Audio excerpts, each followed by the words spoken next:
各位观众朋友，大家好，欢迎收看4月17 AM 新闻，我是嘉豪。今发生什么大事代，头先就来报您知。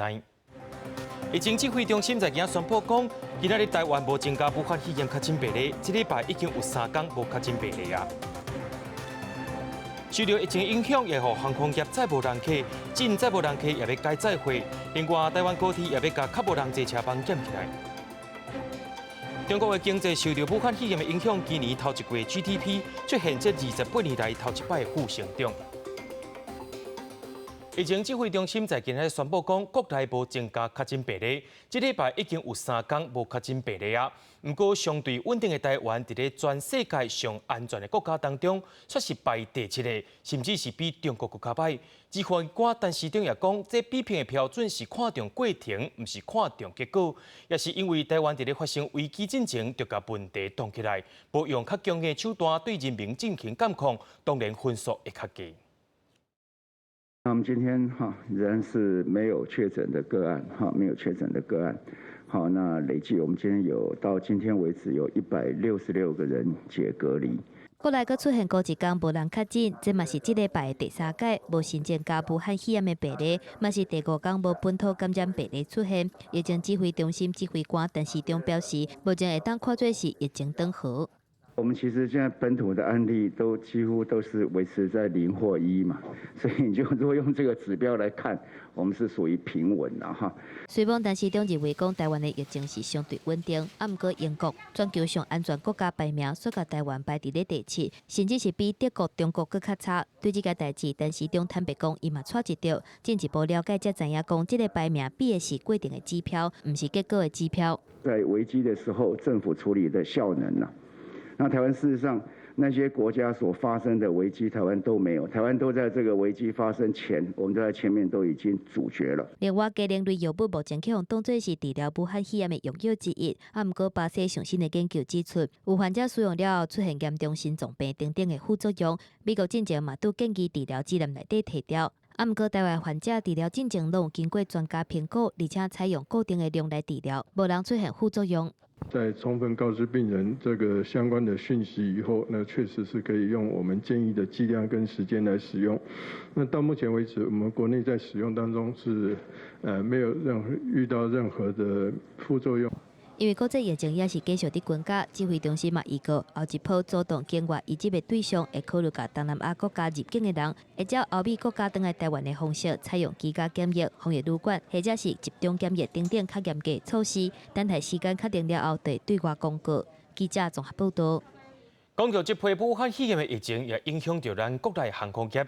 历史国际线旅客落99%，入境的旅客也敢若剩800多人，国内线旅客也一成减到7成，一成无旅客通好在刷去改做载货啊。伫咧这个月中，已经有19间业者提出无被载人客，其中国籍业者占85%，华航占上界济。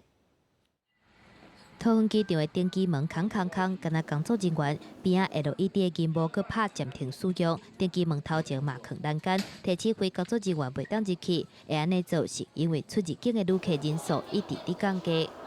如果他决定好了，就是哪些区域是不必要去使用的，这样也可以减少就是人的扩散。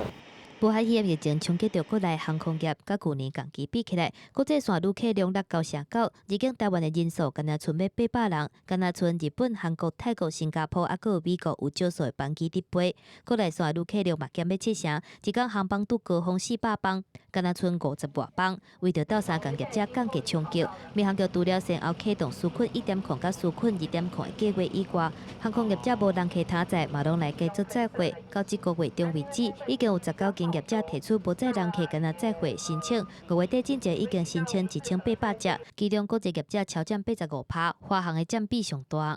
原有的货机的部分，其实在之前的运能分配里面，并不是那么的充分，大部分都是用客舱的富商载货。那这样的话，可以提供整个货运的一个运能的提升。另外，中央航空进前嘛申请客舱载货，也就是客机改做飞机来营运。民航局嘛伫咧17核准，变做国际航空客舱载货头一个得到核准的咧。等于客舱可以存放货物的空间呢，就只有椅子的上方、椅子的下方，跟你脚部的空间。置物柜不能是有任何的危险物品。除了航空业的载客量降低，台湾高铁伫咧顶一日宣布，4月18每礼拜5到礼拜2峰时段减41个班次以外，17个宣布5月18开始各减147班次，两个阶段总共减188班。毋过上下班的时段列车大部分拢有保留，每一个时段运营也是会当充分满足旅客需求。记者综合报道。这波疫情影响是全世界，咱台湾的制造业也要面对无原料订单减少的情形。就做电镀业者表示讲，接落来中部的传统产业会有人把无薪假，甚至是减班休困的情形。不过经济部在今仔日也提出制造业扩大纾困措施，要来协助大家渡过难关。受到疫情的影响，全台湾减班休困、休无薪假的劳工要甲15000人，其中制造业接4800多人。像讲德科减班休困的人数，就比顶礼拜增加10倍。毋过电镀业者更加烦恼的是，中部传统产业会有更较侪企业小连续实施减班休困、休无薪假。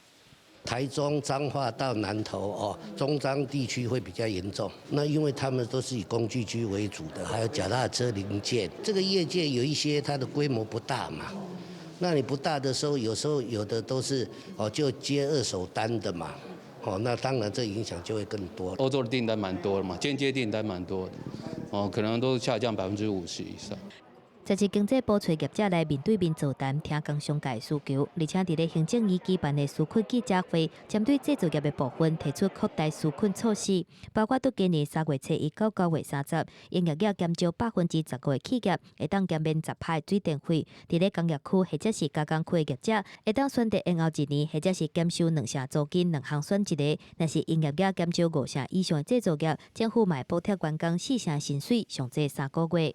大概是会4月、5月、6月3个月，这样的一个补助，厂商的一个这个员工的一个经常性的薪资，我们还提供营运资金的补助。纾困措施嘛，对中小企业提供约行2000亿转融通贷款，而且增加小规模业者内检疫信贷方案。我们就另外增加了一个，小规模营业人的这个贷款，每一户最高是50万，那贷款的成数呢是信保基金可以保证10成。行政院表示，中小企业贷款总共有25间银行开办，扩大用资甲信保金额，来斗相共业者面对疫情的冲击。记者综合报道。讲到咱台湾的经济也受到疫情的影响，中基院发布上新的经济预测，对去年12月2.44%下修到1.03%。中基院认为讲，迄是因为年初的供应链断去，也有工厂收起来，而且需求面也受到影响，在国内外市场也无力，可能要听候到第4季国内经济才会较稳定小看。武汉肺炎的疫情冲击到全世界经济，目前国际货币基金 IMF 修改台湾今年经济成长率是-4%，IHS 甲星电集团16月修改做-1.6%甲-1%，引起各界关心。中经院早起发布2020台湾经济预测上新的预估，对去年12月预测的2.44%降低到1.03%。供应链的断裂、干厂歇业，然后也影响到需求面的。这个实体经济的这个活动的缩减。中经院表示，伫咧疫情的冲击之下，造成各大观光、旅游、餐饮、航空、客运等等的产业景气不好，无薪假的人数一直创新高，而且因为疫情的宣导，避免群组感染接触，佮加上疫情不确定性加悬，影响到民间消费的活动。2020年的经济成长步势，会使讲是内外拢降低，上紧第4季才会恢复。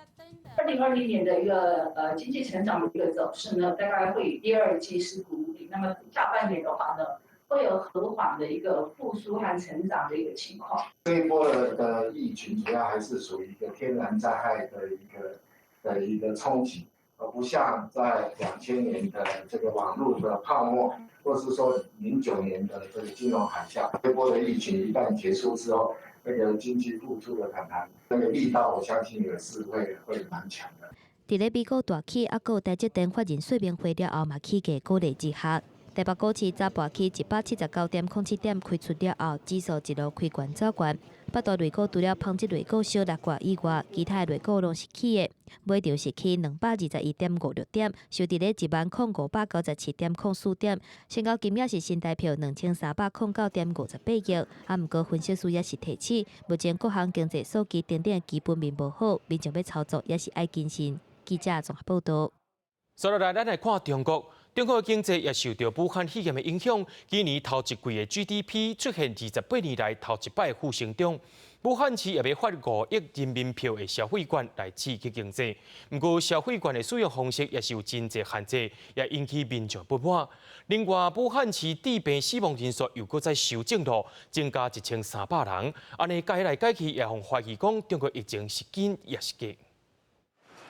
疫情冲击全球经济，中国受受影响。国家统计局公布，2020年第一季国内生产总值人民币20兆6504亿，甲2019年同期比下降6.8%，是1992年以来 GDP 头一摆负成长。经济成长期即终结，不过中国官方表示，随着疫情防控看到成效，所来第二季肯定会变好，有十足信心。特别是随着我们复工复产这个加快统筹推进。更大力度的政策不断的出台，实际上2季度我觉得会表现会更好。毛相用指出，2020年甲2021年平均起来，未来2年中国平均增长也应该是伫5%以上。即马各地发放消费券也有刺激经济作用，尤其是东灾区湖北、武汉，政府为了支持复工复产，15开始分配发放5亿人民币武汉消费券。抢了很多券，所以想选购一下，对老百姓来说肯定很划算了。也毋过消费券需要上 App 抢，毋是人人拢有，使用限制多，更加引起民众不满。网络挺慢的，打不开，然后再抢的时候就抢不到了。别个地方都是零，我们这个要抢，这比大学的抢库还难。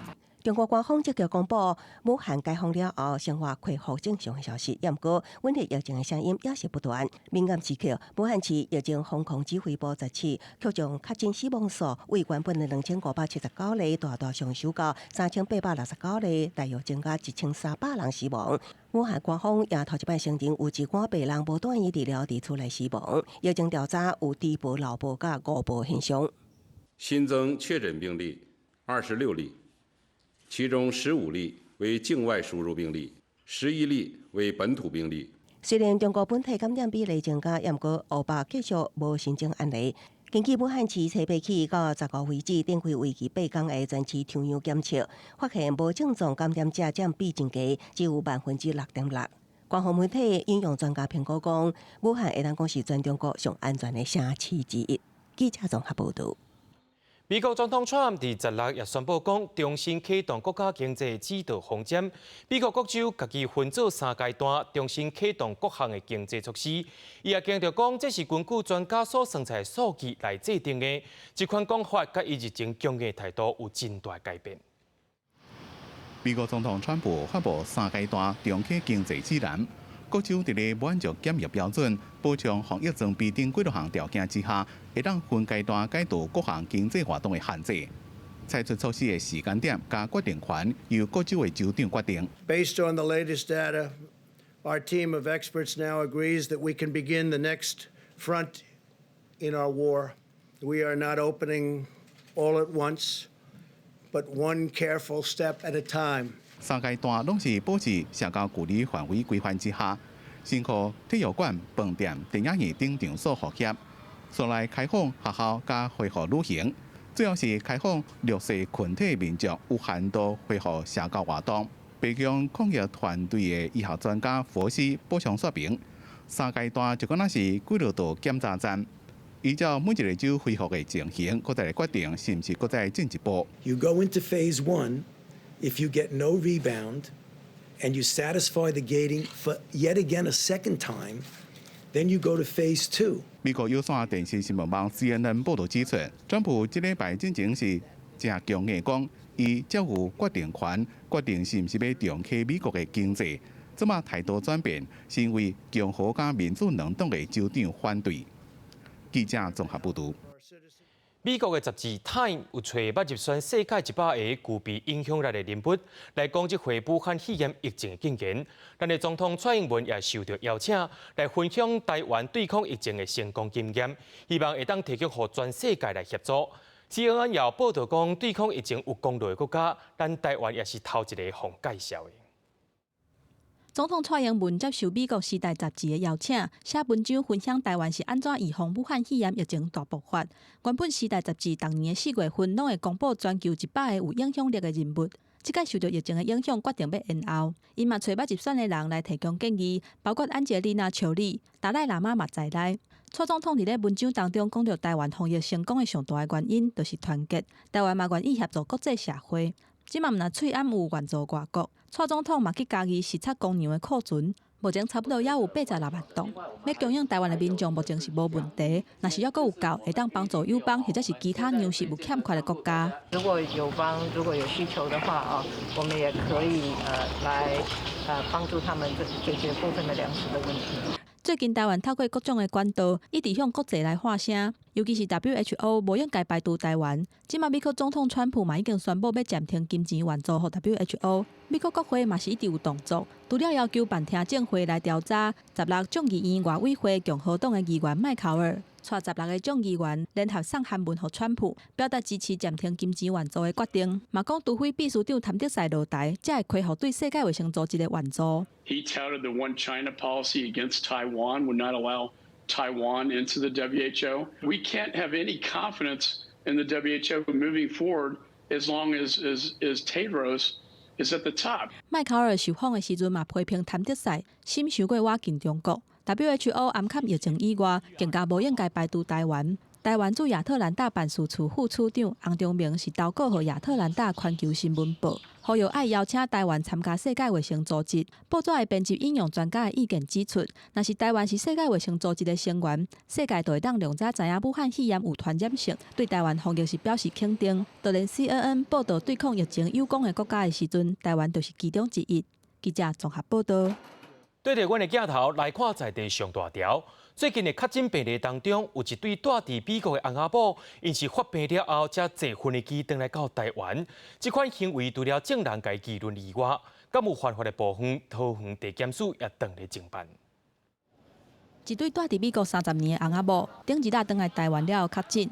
是暗号第384甲393出现症状了后，才搭飞轮机回来台湾。地属共一只飞轮机顶悬的机组员甲乘客，都爱居家隔离，引起各界的议论，烦恼造成防疫的空隙。桃园地检署要立案侦办，可能涉及到违反严重特殊传染性肺炎特别条例第13条，不遵守主管机关指示，有传染他人之余之罪。本署已经启动防疫处理小组，并且指派主任检察官来调查。桃园地检署表示，若是民机知影防卫着，或者是怀疑家己得着武汉肺炎，无遵守卫生主管机关的指示，有可能传染给别人的人，上当会当处2年有期徒刑，也是拘役，或者是罚20万至200万的罚金。我们国家是允许我们的国人，他不管在世界各地，拿着中华民国国籍，他可以回到台湾，他的旅行是不受限制。公卫专家表示，伫咧疫情爆发或者是破病的时阵，所有的人拢会想要找上理想、上安心的所在来做治疗，这是人性。嘛表示台湾的医疗受到大家的信任。伫咧防治疫情的过程当中，团结是真重要，大家要互相信任，遵守防疫规范。也若大众嘛爱有同理心，互确诊的人会当安心接受隔离治疗。记者综合报道。人讲小贪软艺人就是安尼生啦。有一个姓陈的查甫人，借着疫情，大家爱买翠暗的心态，伫网络骗讲一盒翠暗300块，买10盒佮送一罐酒精。全台湾已经有上百人因为安尼去互骗去啊。警方抓到伊的时阵，伊的身躯顶敢若几块翠暗而已。另外有一个民众伫咧网络乱传假消息，讲台湾治病死亡的人已经有几落卡车，不过这个人却互法官改罚1000块尔。当警方找到因的时阵，姓陈的男性甲因女朋友行一条，原本就是讲用人头的口座，警方会找无，还阁唔知影早就已经互撞到啊。在网络巡逻，然后有发现有个绰号凤梨的男子有在贩卖那个口罩啦，然后疑似有诈骗的情形，得手相近新台币大概100万元。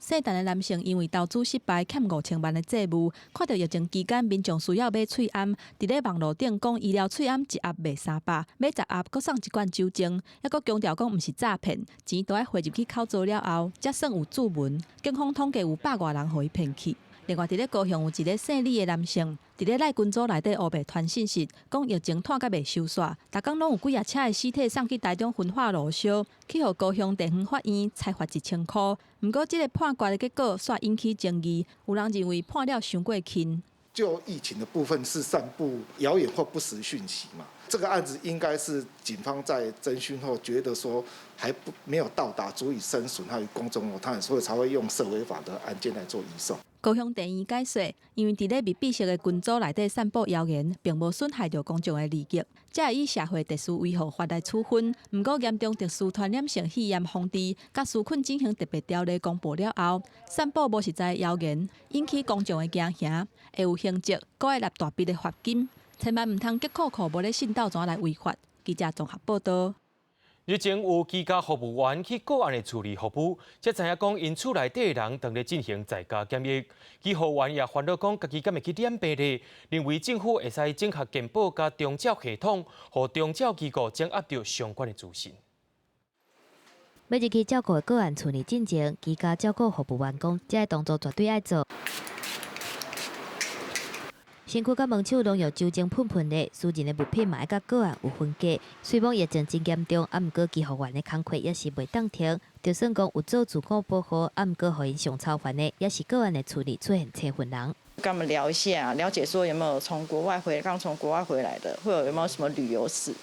第二，有其他的医护员去处理服务了，才发现讲个案处理的车混人，说是居家检疫者，反倒讲家己伫毋知影的状况之下，有高度感染的风险。长期做居家服务的女五女基金会表示，虽然有甲专台个案的家庭调查完成啊，毋过资料的正确性真正是无法度保证。那如果他会表现出不开心的状态的时候，我们其实不是很能够去清楚的辨别他到底是不愿意说真话，还是他只是纯粹心里不舒服。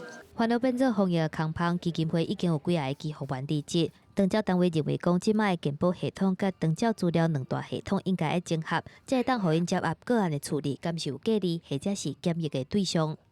能够在我们询问这个 TOCC 的时候，也能够告知我们一些讯息的话，我们可以把这个防护做得更好。只是他们曾经在防疫的方向上有一些风险的考虑，所以要求他去做一些防护的动作，跟国内已经确诊的人数来比较，其实居家检疫的人基本上也是安全的。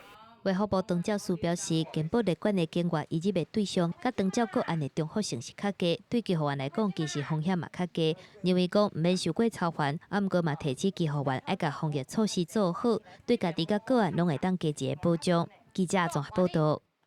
国际上要紧，听我说分明，咱用上紧的速度来看亚洲的疫情。日本宣布讲紧急状态范围变作是全国啊。伫咧韩国也出现康复了的患者，佫出现阳性的反应。菲律宾的政府是打算要用更较强硬的手段来对抗武汉肺炎。根据官方公布的数据，韩国已经连续几天新增确诊病例维持伫20多人。英文《韩国时报》报道指出，卫生官员烦恼第三波病例增加数目可能性悬，所以唔敢大意。路透社引用的资料显示，目前已经有141名进前康复出院的病人再度被体检出新冠病毒阳性反应。这寡病人伫复发进前，敢有能力将病毒佮传予其他人，互防疫人员高度紧张。刚一段时间，菲律宾逐天新增确诊人数拢超过200人，甚至逾300人。当时伫首都马尼拉封城1个月了后，过当天15，街路就出现大批车辆。菲律宾总统杜特地表示，要动员军警以戒严的规格落实防疫规范。I'm just asking for your disiplina, konti. Kasi pag ayaw ninyong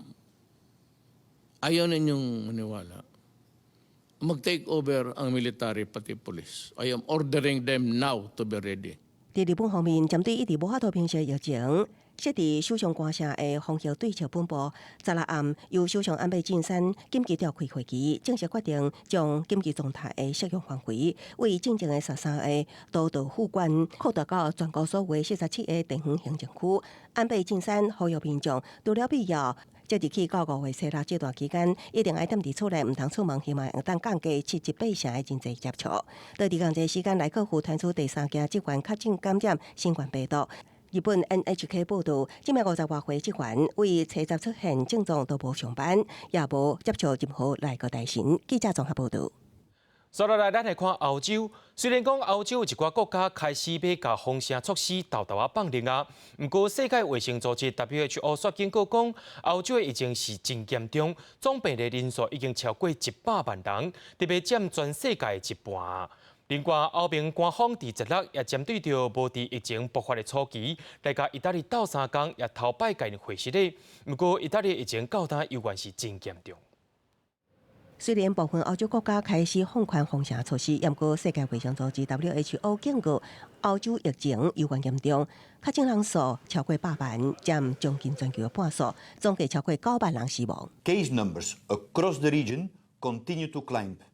In the past 10 days, the number of cases reported in Europe have nearly doubled to close to 1 million. This means that about 50% of the global burden of COVID-19 is in this region.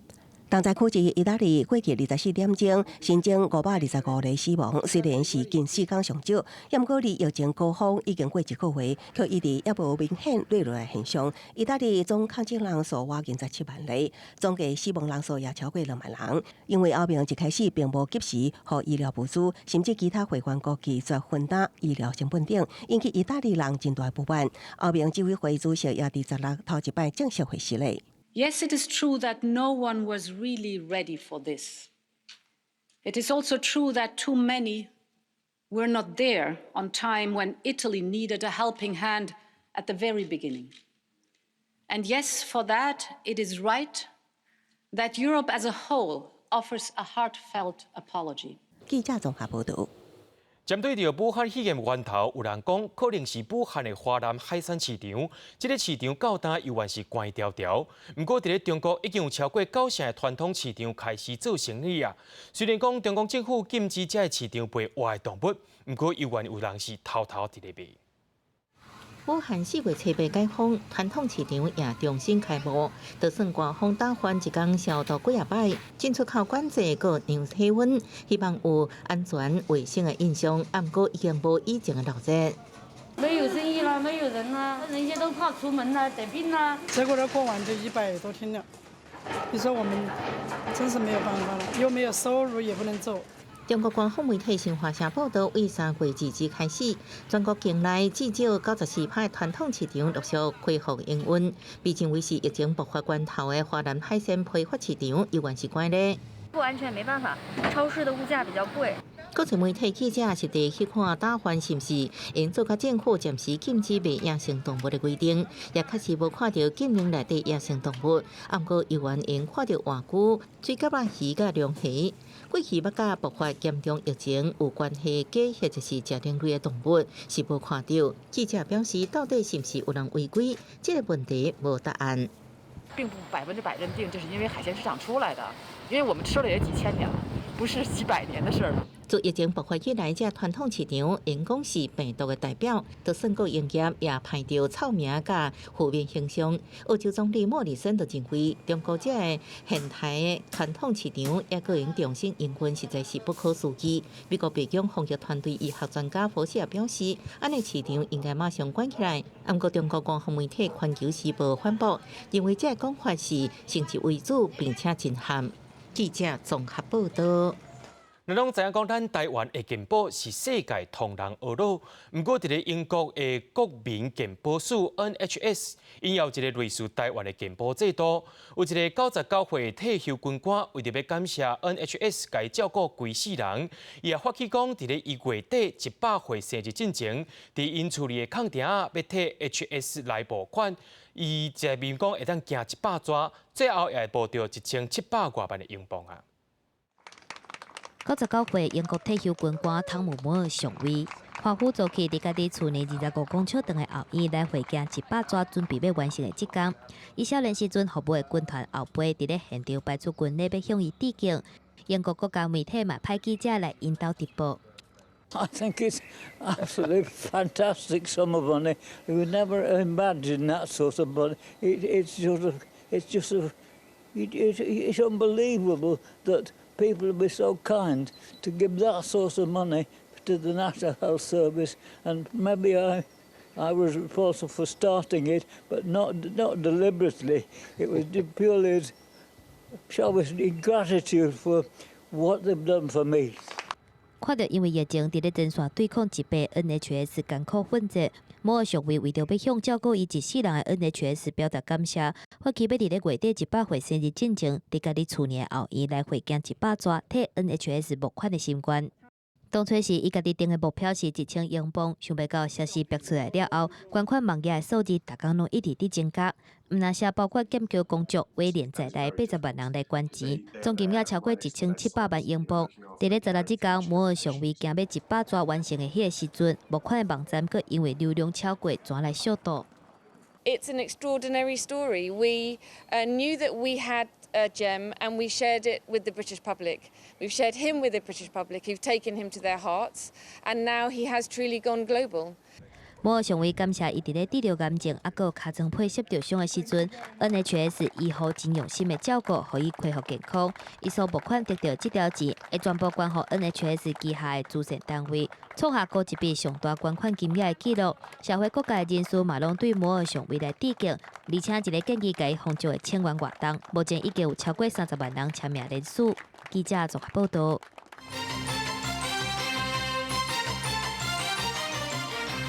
时代力量党团甲立委陈柏惟分别提出花函甲护照的改名公决案，摆入去立法院的议程内面。不过，民进党团决议讲会对这两个案提出修正动议，要求行政部门提出具体做法甲讲法，调野协商了后再过来处理。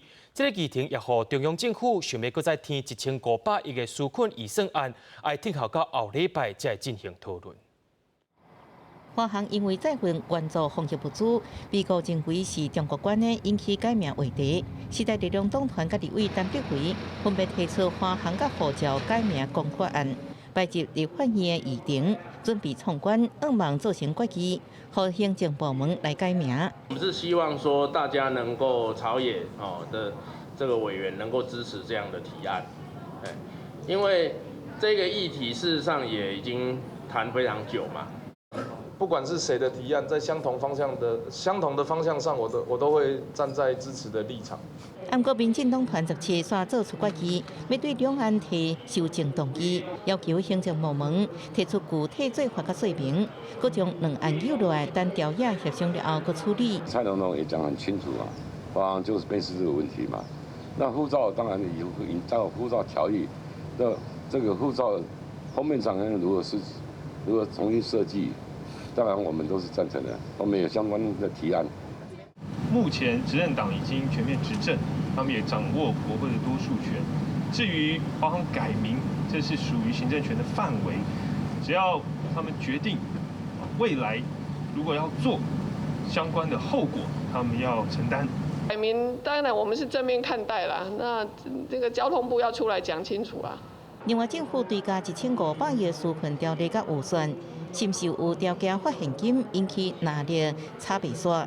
也阁真济摆调野协商，依然是无法度达成共识。上紧爱等到下礼拜2调野协商了后，阁进行处理。记者综合报道。日前，伫咧美国白宫的疫情记者会顶头，有一个记者号做张经基，伊对美国总统川普讲，伊是来自台湾的，不过是伫中国的东方卫视做记者，也因为东方卫视有中国官方色彩，也随引起争议。但台湾的陆委会也认为讲，张经基已经违反两岸人民关系条例，准备要改发，也当咧进行调查程序，也会找张经基来做说明。Where are you from? I'm from Taiwan. 美国白宫疫情记者会，记者张正义对美国总统川普讲，伊对台湾来引发两岸争议，因为伊伫中国的媒体东方卫视里食头路，这嘛是中国上海广播电视台其中一个台，嘛当是因为安尼，陆委会认为张正义涉嫌违反两岸人民关系条例第33条第2项，要甲罚。上海东方卫视是陆方它政务跟党务直属的事业单位。所以可能涉及违法，那我们会会同相关主管机关尽快来查处。涉及到我们国人赴陆任职一个相当重要的部分，我们也会非常的谨慎，跟相关主管机关来做好这个行政程序必要的这个调查工作。那也会邀请当事人来说明。刘伟辉认为，中共无论是党的媒体，也是官方媒体，拢是姓党，个人拢袂使伫遐食头路，嘛强调会搁再进行行政调查的程序。张正义是台湾婚姻囡仔，伊伫美国10年的采访经验内底，有8年拢伫美国的白宫出入入，嘛是头一个得到白宫官方，搁有白宫记者协会拢认证的华人白宫记者。美国白宫，美国政治的心脏，通联世界的枢纽，而美国白宫也是我上班的地方。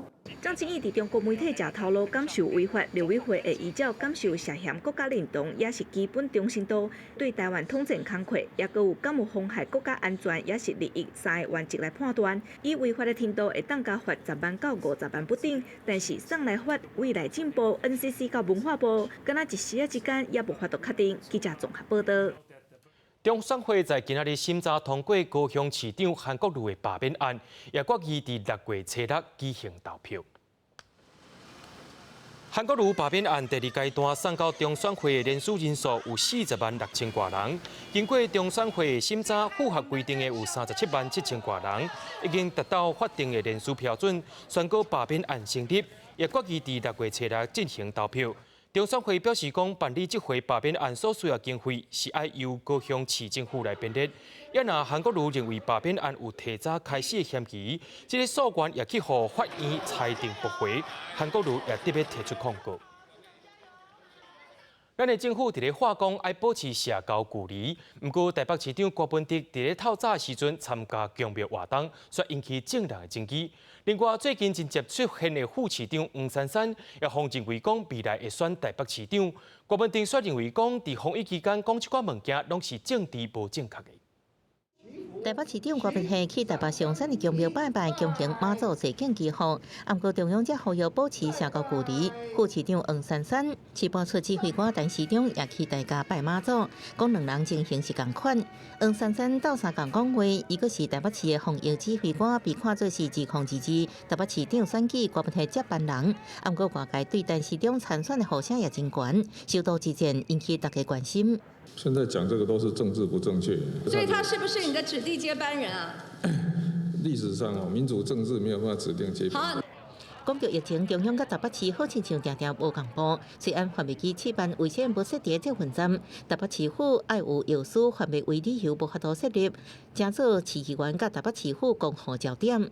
跟陈其迈副院长亲自协商的，所以捷运站目前为止本来就不可以。你们从来没有跟中央讨论过。我们跟他协商的是，我们现在先开 VPN 给我们，我们在健康服务中心。出来的只有我们从来没有说过他不让我们在捷运站卖。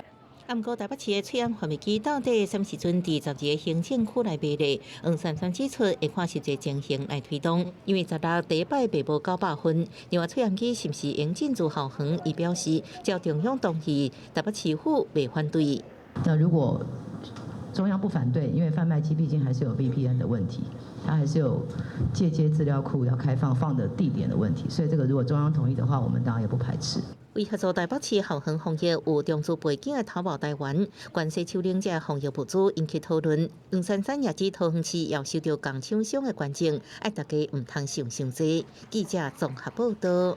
讲到小灯泡命案的凶手，法官用精神障碍做理由，给判无期徒刑。也那小灯泡的妈妈，也就是现任立委王婉如，在今仔日举行犯罪被害人权利公听会。针对判决的结果，伊是无加讲啥，敢若强调国家对犯罪被害人的协助甲保护，也是无做较够。针对个案的部分，我们大概声明都讲得很清楚了。那我觉得剩下的部分，这应该是由法务部来回应，我觉得是比较妥当的。对媒体追问王景玉判无期徒刑定验的看法，王婉如不愿意加讲。在小灯泡命案定验了后，王婉如17日主持一场犯罪被害人权利的公听会，批评国家对犯罪被害人的保护无到位，甲其他被害人家属，用来希望政府做好协助的工作。为什么我们好像仿佛是这个案件的局外人一样，所有的资料都是侦查不公开，不能对家属说？我们很希望能够有比较细致和更精进的做法，而不是把他们拒之在门外。是不是应该有一个官方的单位，个案管理师？可以陪家属走过这一段漫长的路程。或许有少数的个案让家属没有感觉到关怀的话，这我想我们应该要自己加强来予以运作的。对进行障碍者犯罪修法，王婉如表示无受到法务部正式回应，不过希望社会安全网应对因有更较侪照顾。预算经费等等，其实都在后端的部分，就医端目前都只有主要协助在就医端之后，但是其实社会的社区的协助以及社区的照顾，其实是更为重要的。环保协会强调，人力资源有限之下，会尽力甲地方政府、社福团体建立有效的资源分享管道，强化机关之间的环向联系，做好服务。记者综合报道。台湾火锅超市发明者上富水产，昨日暗时却向宣布讲，11间店面先要暂停营业，而且伫咧高雄的总公司北班餐饮也是关起来，证人也拢找无因的人。因为员工也烦恼讲，年尾奖金甲3月薪水也都也袂发，4月薪水恐惊是也是摕袂到。火锅食材全部放伫冰箱，要食啥物人客家己客。上富水产开创火锅超市的消费方式，对2018年开始，全台湾开了11间。但16号暗时，有员工传出内部的消息，讲上富水产无已经停业，而且无通知所有的员工。甚至在1月的时候，公司透过主管口头提问的方式，有建议我们有没有人员是想要休无薪假？因为在1月的时候，我们就年终领不到，然后他就1个月延1个月，到现在我们也拿不到年终。员工表示，公司去年年底奖金甲3月薪水也未分，嘛有问过员工敢愿意休无薪假，但大家无想到会向停业。伫高雄的总公司北办餐饮供应商联络袂到人，嘛上门来了解状况。多久发现他们已经有点怪怪的？对，没有，我是昨天跳才知道。因为也是在从网络看到他那个员工抛出来的消息，我们才来看的。总公司关门，员工对内部摕到高层主管的道歉信息，指出公司已经无资金，剩的现金必须摕去还用租公司。劳工局表示，当地派人入去了解。最基本的劳动权益要保障到，比方说应该给付的工资。那如果说是他就此歇业的话，那针对所谓的资遣费，也应该要全额来做给付。北办有300几名员工，劳工局表示，业者欠薪，加上大量解雇，会一项开发，希望业者赶紧出面。记者综合报道。这波疫情也影响到咱台湾的观光区，亲像南投的日月潭，甲去年同时间来比是减真侪旅客，也害这寡船拢停伫咧码头，只剩游客懒散散无几个。另外，伫咧高雄基顶的渡轮运量也减袂到5成，交通部也针对着载客船又提出纾困方案，要来协助因渡过难关。游艇偷偷靠岸来日月潭的码头，啊，毋过规只船敢若5个游客，受到疫情的影响，民众烦恼群聚感染。自从清明连假了后，日月潭的游客就减真侪，业者强要卖堪止。团客的部分通通没有，然后所有的船目前都是100多艘的船都靠在岸边，几乎都没有在营业的情况。毋但游艇的业者，西科维亚水下码头伊达少上快嘛受到疫情的影响，陆续业者是了钱顶下动。跟往年比起来，等于都是零了。现在平日等于说你不如关店还比较赔的比较少。去年的1到3月大概220几，那今年也大概剩下120几啊，所以大概少了大概46%左右。啊，若是伫咧高雄往回高山甲基顶的渡轮，毋但游客减少，连平常时上下班的民众嘛对咧减，运量已经落一半。已经掉到1至2成了，那假日的运量甚至高达掉到4到5成，整体的运量来讲都是掉4到5成。1时以后，生意就差足济啊，因为就拢无啥物人通来啊。针对防疫期间拄到的困难，交通部航港局17表示，会补助全国424只载客小船业驾驶甲助手的薪水，每一个人每一个月2万块，总共3个月，预计会当接受补助的人数要到1000个人，来到3工业者渡过难关。记者综合报道。当咧桃园外海西港的中油天然气第3接收站，昨日才互环保团体也讲，施工的过程当中破坏巨大。桃园渔会第17也出动79只的渔船，包围接收站的工作船，抗议掠鱼的工具连续2天拢互工作船破坏去啊。虽然中油在今仔日有先暂停作业，不过破坏渔网的代志还阁爱查明真相。中油工作船伫桃园关塘工业区外海作业，附近的渔船一直挖紧。桃园区渔会17早起发动79只渔船包围工作船，表达抗议，因为连续2天有3架工作船加害渔船渔网的代志。规划设计以来，较时常造成本区的渔民的网际受损。该公司从来未与本会进行协商，尤其前2天又发生几艘渔船的网际受损，所以渔民才发起这次的抗争活动。渔会表示，中油目前的天然气第3接收站工程属于中立区渔会管的，不过也是桃园区渔会传统共同作业海域。中油已规划到时间，拢无甲桃园区渔会沟通。如今工程不止影响渔获量，加害渔网啊，互渔民一出海可能做白工，希望中油补偿损失。在我们的资料里面是没有这样的一个事件有提报出来了哈，所以就他的诉求的部分呢，需要进一步的厘清。中油强调，无接到加害渔网的通报，要搁调查指控内容，会搁甲渔民沟通。工作船因为抗争行动先停工1天，不过渔会表示，渔民要向海巡署报案，搁翕相做证据，渔网确实有受损。另外，附近台电大潭电厂出水口当年数集皮啊，渔民也怀疑是渔获量减少的原因。这摆抗争斗阵有过，未来要向台电要求赔偿。记者综合报道。那讲到买喙暗的问题，卫福部甲教育部也当日研究讲，直接甲喙暗送入去学校内面，互学校卖互学生。这款做法也得到家长的支持。不过，所有教师团体认为讲，学校唔是点啊，也唔是药局，莫增加学校的负担。全国各中小的学生自开学到即马，只要伫教室上课，拢像安尼全程挂喙暗。虽然喙暗量比起拄啊开学时阵较充足，也增加网络购买，也毋过去药局买加减也是爱排队。去药局排队3小时，就假日。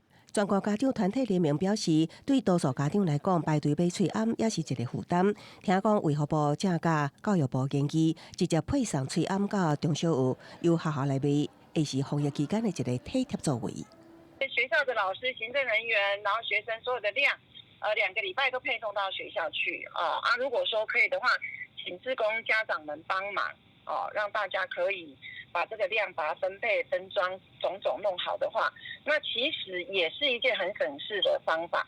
家长团体支持，也强调老师会当每2礼拜还是每个月收1摆钱，或者是统一代收代办并入注册费来处理。也毋过2大教师团体反对，中小学校长协会也呼吁政府爱加思考才来做。学校怎么卖？有的学校没有合作社，有的有合作社。现在口罩送到学校来，然后发给老师。那老师怎么转卖给学生？这个过程，因为它是一个商业的买卖，那对很多老师来讲，他会觉得这是一个不可承受之重。防疫工作已经增加行政人员甲老师真侪负担。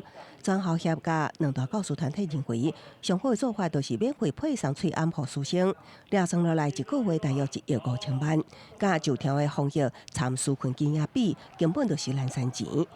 去掉交易了后的单纯发送，学校会更较愿意配合。记者综合报道。面对着疫情，伫台中雾峰的东林国小，除了家己做喙暗套以外，也佫有消毒机器人消毒机，真佫较十全路，甲无爱滴的塑胶豆影片变做防护面罩，甲囡仔利用身躯边的资源来解决生活当中的问题。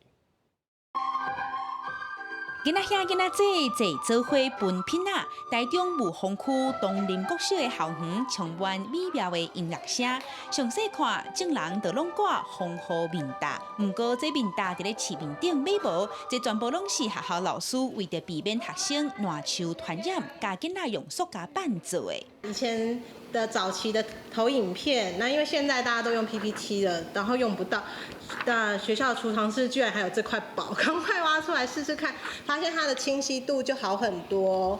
甲学校仓库内底用袂到的投影片、塑胶板整整的，再个落空放一条 Q 带，用油画固定好条，简单型的防护面罩就完成啊！成本唔免20块，只系细汉囡仔对家己的作品是拢真满意。可以帮阿公阿妈一起做，做好之后还可以帮助家人不要受到感染。运用身躯边的资源解决生活上的问题。小朋友讲，因要和更较侪人分享制作面罩的撇步，希望在咧疫情危急的这段时间，会当甲防疫的资源留予第一线拍拼的医护人员。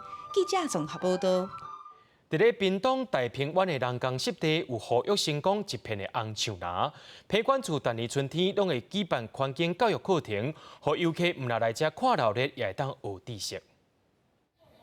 水笔啦、红加冬这食物所造成的红树林，伫屏东大平湾有10外公顷。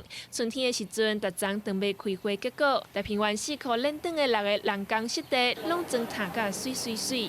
就是绕了整个黄湾道路就有6座的人工湿地。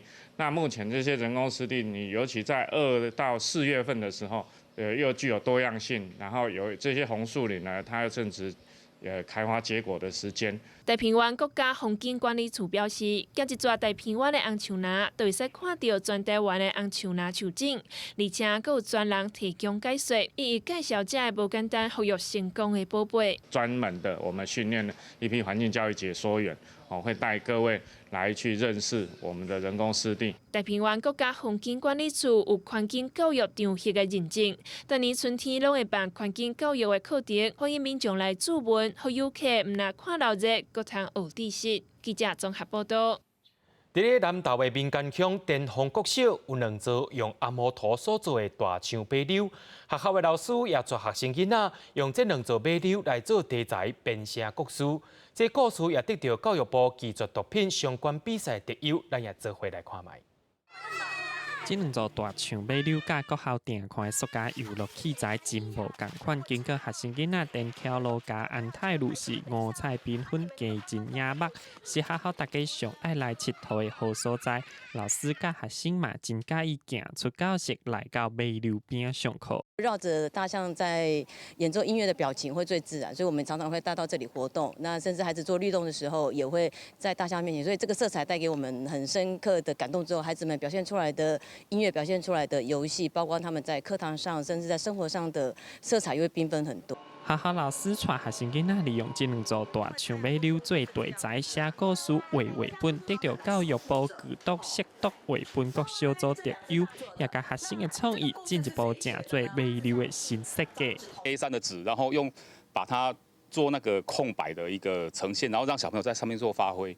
然后小朋友当然他想法就很天马行空。他很多的 idea 就出现了，然后我们就根据小朋友画的一些草图，我们再来构思怎么来装点这2只大象。这2座大象马溜từ电风国校一家子陪伴真侪学生做伙大汉，即马有新设计新故事，学生也设计新3架音乐顶悬，创作属于因甲大象马溜的故事。记者综合报道。有一位美国籍的神父兼会长，伊伫台湾推广启智教育，奉献予台湾规世人。伊也在16来过身咯，享年84岁。甘神父疼痛台湾人的形影，也永远留伫台湾民众的心肝中。台湾早疗之父甘会长神父，2017年为迄当阵的行政院长林全手令摕到这张，是伊已经等54年的身份证。伊嘛是头一个摕到台湾身份证的外籍人士。同一年，甘神父嘛受到邀请，伫咧国庆日，带大家做伙唱国歌。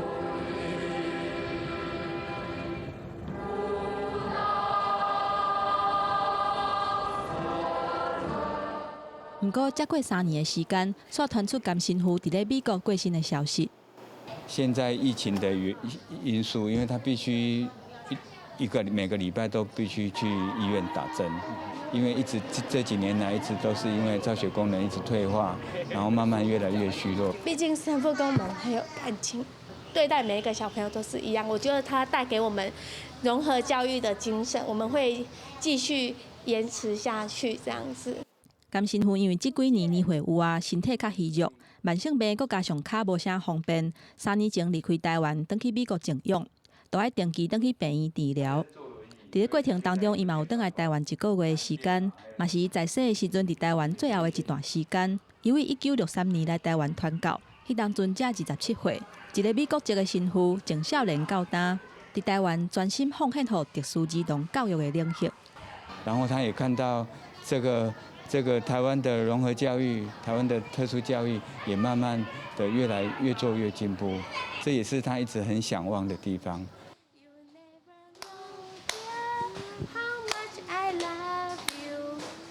带囡仔做伙来唱甘神父上喜意的歌曲，来悼念伊。甘神父温暖的光芒会永远留伫咧咱的心内。记者综合报道。咱也做伙来看明仔载气象。北部地区对16度到30度，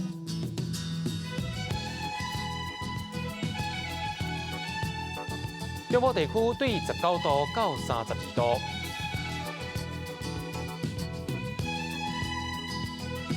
南部地区对21度到32度。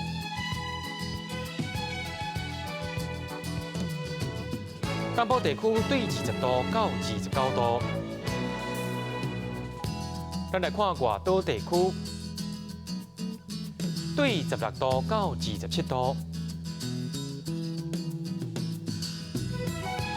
结果未来3天的气象。